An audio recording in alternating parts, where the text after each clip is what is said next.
দেশে চলমান নানা ইস্যুতে এবং জাতীয় ঐক্যের লক্ষ্যে রাজনৈতিক দলগুলোর সঙ্গে আরেক দফা আলোচনা শুরু করেছেন প্রধান উপদেষ্টা ডক্টর মোহাম্মদ ইউনূস। রাজধানীর ফরেন সার্ভিস একাডেমিতে এ বৈঠক চলছে। সেখানে আছেন আমাদের সহকর্মী স্বস্তিকা সিংহ। তার সাথে বলবো সবশেষ কথা জানাবেন তিনি সেখান থেকে। প্রথম দল হিসেবে স্বস্তিকা, সেখানে বিএনপি সংলাপে বসেছে।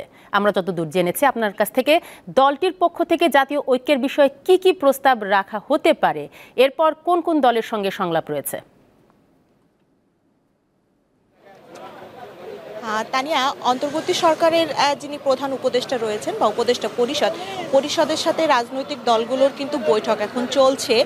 4:10 কিন্তু বৈঠকটি শুরু হয়েছে এবং এই বৈঠকে কিন্তু বাংলাদেশের যে রাজনৈতিক দলগুলো রয়েছে, বিএনপি, জামাতে ইসলামী, গণ অধিকার পরিষদ, গণতন্ত্র মঞ্চ, বিপ্লবী ওয়ার্কার্স পার্টি, এনপিপি সহ কিন্তু যতগুলো রাজনৈতিক দল রয়েছে সব রাজনৈতিক দলগুলোই কিন্তু অংশগ্রহণ করেছে। জাতীয় পার্টি কিন্তু এই যে পরিষদের যে আমন্ত্রণ, এই আমন্ত্রণে কিন্তু জাতীয় পার্টির কোনো আমন্ত্রণ ছিল না এই বৈঠকের জন্য। আবার অপরদিকে কিন্তু এলডিপির যারা রয়েছে তাদের কিন্তু আমন্ত্রণ ছিল না, কিন্তু তারা এখানে এসে ফিরে গিয়েছেন। এবং আপনি আসলে যেমনটি বলছিলেন যে প্রথম দল হিসাবে বিএনপি বৈঠকে শুরু করেছে বা তাদের যে দাবি দাওয়াগুলো রয়েছে বা তাদের যে পরামর্শগুলো রয়েছে, আসলে সকল রাজনৈতিক দলগুলোর সাথে কিন্তু প্রধান উপদেষ্টা একই সাথে বৈঠক করবেন এবং এই একই সাথে বৈঠকের কারণে কিন্তু জাতীয় ঐক্যের যে ভিত্তি, সেই জাতীয় ঐক্যের ভিত্তির কারণেই কিন্তু বিএনপি, জামাতে ইসলামী বা যতগুলো বড় রাজনৈতিক দল রয়েছে সকল রাজনৈতিক দলের সাথে কিন্তু একই সাথে বৈঠক করবেন এবং সেই বৈঠকটি কিন্তু চলছে।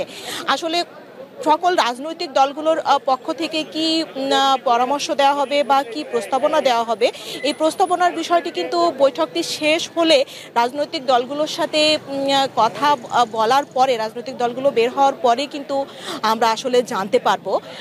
তবে বাংলাদেশের বর্তমান ভারত বাংলাদেশের যে সম্পর্কের যে টানাপোড়েন চলছে, আবার অপরদিকে দেশের বর্তমান যে উদ্ভূত পরিস্থিতি, এই পরিস্থিতি সহ ও রাজনৈতিক বিভিন্ন সমসাময়িক ইস্যু নিয়ে কিন্তু রাজনৈতিক দলগুলোর সাথে প্রধান উপদেষ্টা কথা বলবেন।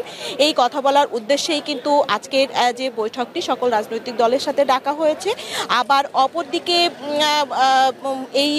এই যে বৈঠকটি, এই বৈঠকটি কিন্তু উনি শেষ করবেন গতকালে শেষ হবে।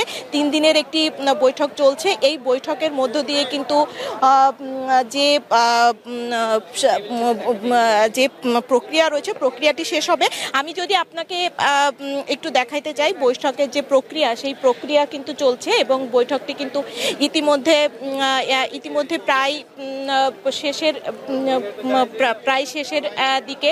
এখন কিন্তু যে সব রাজনৈতিক দলগুলো রয়েছে সেই রাজনৈতিক দলগুলো কিন্তু এখন আসলে আস্তে আস্তে বের হওয়ার যে সময়টি রয়েছে, সেই সময়টি কিন্তু আমরা আশা করছি যে কিছু সময়ের মধ্যেই রাজনৈতিক